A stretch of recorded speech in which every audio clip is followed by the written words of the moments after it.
नमस्कार दोस्तों, स्वागत है आप सभी का फिर से एक बार हमारे चैनल एस्ट्रो ओम पर। दोस्तों, जैसा कि आप सभी जानते ही हैं, सकारात्मक और नकारात्मक दोनों ही प्रकार के ऊर्जा व्यक्ति को काफ़ी ज़्यादा प्रभावी करते हैं। जिस किसी व्यक्ति पर सकारात्मक ऊर्जा का प्रभाव होता है, वह व्यक्ति अपने जीवन में खुश रहता है, और जिस किसी व्यक्ति के ऊपर नकारात्मक ऊर्जा का प्रभाव होता है, वह व्यक्ति जीवन में हमेशा चिंतित और दुखी रहता है। दोस्तों, यह जो दो प्रकार की ऊर्जाएं होती हैं, वह हमारे घर के मुख्य द्वार के माध्यम से ही हमारे घर में प्रवेश करती हैं। इसलिए हमारे धर्म शास्त्रों में घर के मुख्य द्वार को बहुत ही खास और सबसे महत्वपूर्ण माना गया है। लेकिन ज़्यादातर लोगों को इसके बारे में मालूम ही नहीं रहता है।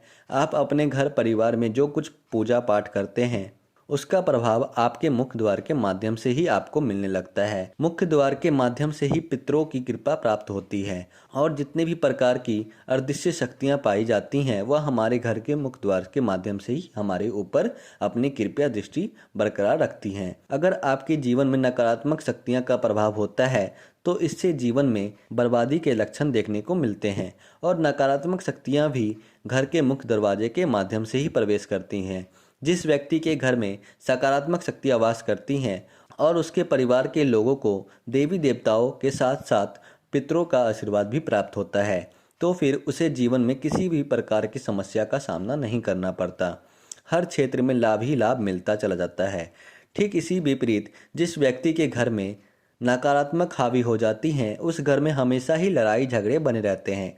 लोगों के बीच वाद विवाद होता रहता है। व्यक्ति को कभी कभी ऐसा लगता है कि किस प्रकार से वह अपने घर से बाहर निकले। जब वह घर से बाहर रहता है तो उसका मन प्रसन्न रहता है, और जब वह वापस अपने घर में आता है तो उसके मन में फिर से नकारात्मक ऊर्जा हावी हो जाती हैं, जिसकी वजह से उसे एक प्रकार का चिंता और भय सताने लगता है। कई लोगों के जीवन में इस प्रकार की समस्या देखने को मिलती है। नकारात्मक ऊर्जा के प्रभाव से व्यक्ति को किसी भी क्षेत्र में सफलता की प्राप्ति नहीं होती। वह लगातार दर दर की ठोकरें खाता रहता है। व्यक्ति के जीवन में किसी भी प्रकार का कोई सुख समृद्धि नहीं होता, क्योंकि नकारात्मक शक्तियां उन सभी प्रकार के सुखों को सोख लेती है। इसलिए नकारात्मक शक्तियों को खात्मा करना आवश्यक माना जाता है। अगर आपकी घर परिवार में नकारात्मक शक्ति है, तो दोस्तों, सबसे पहले तो यह जान लीजिए कि यह घर के मुख्य द्वार के माध्यम से ही प्रवेश करते हैं। तो ऐसे में दोस्तों, आज की इस वीडियो में हम आप लोगों को कुछ महत्वपूर्ण जानकारी बताने जा रहे हैं, जिसे अगर आप फॉलो करते हैं तो निश्चित रूप से आपके जीवन में मौजूद ऊर्जा का सफाया हो जाएगा। तो चलिए फिर जान लेते हैं। लेकिन उससे पहले, अगर आप चैनल पर पहली बार आए हैं तो चैनल को अभी सब्सक्राइब अवश्य कर लीजिए, जिससे आपको समय समय पर इसी प्रकार की जानकारी प्राप्त होती रहे। दोस्तों, ज़्यादातर घरों में ऐसा होता है कि पितरों के कारण भी संकट आने लगते हैं, कष्ट आने लगते हैं। अगर पितृ आपसे संतुष्ट नहीं है, पितृ प्रसन्न नहीं है, तो घर में नकारात्मक ऊर्जाएं इस प्रकार वास करने लगती हैं कि लोग कितना भी कड़ी मेहनत क्यों न कर लें, लेकिन उन्हें उनके मेहनत का लाभ बिल्कुल भी नहीं मिल पाता। इसलिए कहा जाता है कि पितरों को प्रसन्न करना बहुत ही जरूरी है। अगर पितृ प्रसन्न हो जाते हैं और पितरों का आशीर्वाद मिलने लगता है, तो इससे कभी भी जीवन में निराशा देखने को नहीं मिलती। अगर आपके ऊपर आपके पितृ प्रसन्न नहीं है, देवी देवता प्रसन्न नहीं है, तो आपके जीवन में कितनी भी बड़ी परेशानी क्यों ना आ जाए, उस परेशानी से आपको छुटकारा मिल जाएगा। दोस्तों, वास्तुशास्त्र के मुताबिक घर का जो मुख्य द्वार का ऊपरी स्थान होता है, वह पितरों का स्थान माना जाता है।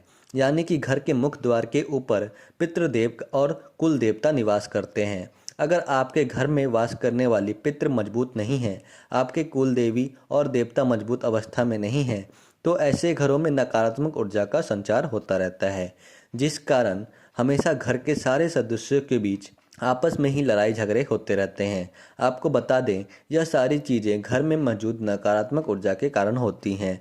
जिस घर में सकारात्मक ऊर्जा का वास होता है, वहाँ के सभी लोग समझदार होते हैं। उस घर में हमेशा शांति बनी रहती है। और इसके विपरीत, अगर किसी के घर में नकारात्मक ऊर्जा प्रवेश कर जाती हैं, तो हमेशा ही उस घर में दुख, दरिद्रता, बीमारी जैसी चीज़ें होती रहती हैं। यानी चिंता और तनाव बढ़ता चला जाता है। धन की समस्या अपने आप बढ़ती चली जाती है। व्यक्ति कार्य में डूबता चला जाता है। ऐसे में दोस्तों, आपको अपने घर के मुख्य द्वार पर हर महीने एक स्वास्तिक बनाना है और उसे हर महीने बदलते रहना है। अगर आप इस बार महाशिवरात्रि के दिन इस क्रिया को करते हैं और उसके बाद हर महीने लगातार सोमवार के सोमवार इसे रिचार्ज करते रहते हैं, तो इससे जीवन में सुख समृद्धि का आगमन होगा। कुछ लोग ऐसे भी होते हैं जो एक बार स्वास्तिक बना तो देते हैं लेकिन 2-3 सालों तक उसे देखते भी नहीं है। अगर आप हर महीने अपने स्वास्तिक का ध्यान रखते हैं, इससे आपको उसका ज़्यादा फायदा मिलेगा। आपको बता दें, यह एक प्रकार से तंत्र क्रिया की तरह ही काम करता है, जो धन को आकर्षित करता है। जीवन में सुख समृद्धि को आकर्षित करने के लिए यह एक शक्तिशाली यंत्र की तरह काम करता है।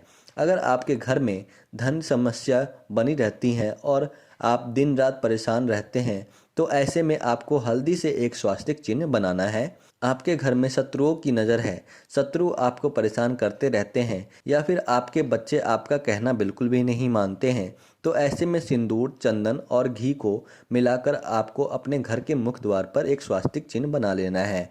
अगर आप ऐसा करेंगे तो आपके घर के पितृ आपसे प्रसन्न होंगे। आपके कुलदेवी और कुलदेवता का हमेशा आशीर्वाद बना रहता है। घर में नकारात्मक ऊर्जाएं बिल्कुल भी प्रवेश नहीं कर पाएंगी। जिस घर में हर महीने स्वास्तिक को मिटाकर रिपेयर किया जाता है, वहां पर हमेशा सकारात्मक ऊर्जा का वास रहता है। दोस्तों, आपके घर के जो मुखिया होते हैं, उसका भाग्य अंक निकाल करके अपने मुख्य द्वार पर अपने अंदर की ओर लिख देना है। घर से बाहर निकलते समय और बाहर से घर में आते समय आपको उसे छूकर निकलना है और छूकर अंदर आना है। दोस्तों, ऐसा करने से धन की तमाम प्रकार की समस्या अपने आप दूर हो जाती हैं। कर्ज की समस्या दूर हो जाती हैं। अगर आपका शत्रु आपको परेशान कर रहा है, तो आपको उससे भी छुटकारा मिल जाता है। अगर आप प्रतिदिन भाग्यांक को छूकर अपने काम पर निकल जाते हैं, तो इससे आपके अंदर इतनी ज़्यादा शक्ति आ जाती है कि जीवन में तमाम प्रकार की परेशानियों से आप लड़ सकते हैं। इसके साथ साथ घर के सारे सदस्य अपने भाग्यांक को अपने अपने रूम में या फिर किसी भी दीवार पर लिख सकते हैं। अगर आप दीवार पर नहीं लिख सकते, तो आप किसी भी कागज़ में लाल कलर के पेन से अपने भाग्य अंक को लिखकर अपने पास रख सकते हैं और उसे रोज़ाना छू सकते हैं। अगर आप अपने भाग्यांक को नियमित रूप से प्रतिदिन छूते हैं, तो इससे आपके भाग्य को मजबूती मिलती है। दोस्तों, आपकी जानकारी के लिए बता दें, ग्रहों का जो प्रभाव व्यक्ति के जीवन में पड़ता है, वह छोटे छोटे प्रयोग में बहुत ही ज़्यादा प्रभावकारी साबित होता है। अगर आप इस तरह से आपके भाग्य अंक को नियमित रूप से रोजाना छूते हैं, तो इससे आपका भाग्य मजबूत हो जाएगा। बृहस्पति देव आपके कुंडली में मजबूत अवस्था में हो जाएंगे और जब बृहस्पति देव मजबूत होते हैं, तो इससे सभी की भौतिक सुख साधना की प्राप्ति होती है। जीवन में कभी भी धन की समस्या नहीं होती। आपको हर क्षेत्र में सफलता की प्राप्ति तेज गति से मिलती है। तो दोस्तों, आज के लिए बस इतना ही। फिर मुलाकात होगी एक नए और ताज़ा एपिसोड में। तब तक के लिए नमस्कार और धन्यवाद।